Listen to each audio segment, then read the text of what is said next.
नरेंद्र मोदी की कहानी चाय वाले से प्रधानमंत्री बनने की ऐसी प्रेरणादायक यात्रा है जिसे आज भारत ही नहीं बल्कि पूरी दुनिया में एक मिसाल के रूप में देखा जाता है।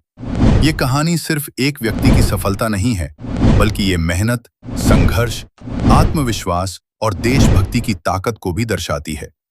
शुरुआत एक साधारण परिवार से। नरेंद्र मोदी का जन्म 17 सितंबर 1950 को वडनगर, गुजरात में हुआ। उनका परिवार आर्थिक रूप से बहुत मजबूत नहीं था। उनके पिता रेलवे स्टेशन पर चाय बेचते थे और छोटे नरेंद्र भी अपने पिता की मदद करते थे।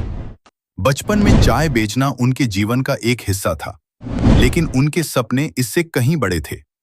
यही वो समय था जब उन्होंने लोगों से जुड़ना, उनकी समस्याएं समझना और मेहनत का महत्व सीखा। यह अनुभव आगे चलकर उनके नेतृत्व में बहुत काम आया।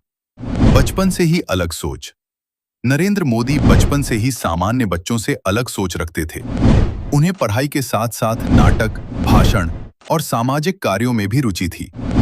वे स्कूल में होने वाले कार्यक्रमों में सक्रिय भाग लेते थे और हमेशा कुछ नया करने की कोशिश करते थे। उनके अंदर देश के लिए कुछ करने की भावना बहुत पहले से थी। यही कारण था कि वे छोटी उम्र से ही अनुशासन और सेवा के रास्ते पर चलने लगे। संघ से जुड़कर मिली दिशा। युवावस्था में नरेंद्र मोदी राष्ट्रीय स्वयंसेवक संघ (आरएसएस) से जुड़े। यहां उन्होंने अनुशासन, संगठन और राष्ट्र सेवा के गुण सीखे। आरएसएस में उन्होंने एक प्रचारक के रूप में काम किया, जहां उन्हें देश के अलग अलग हिस्सों में काम करने का मौका मिला। इस दौरान उन्होंने समाज के हर वर्ग के लोगों को करीब से समझा और उनकी समस्याओं को जाना। यह अनुभव उनके राजनीतिक जीवन की नींव बना। राजनीति में कदम। आरएसएस में काम करने के बाद नरेंद्र मोदी ने भारतीय जनता पार्टी (बीजेपी) में प्रवेश किया।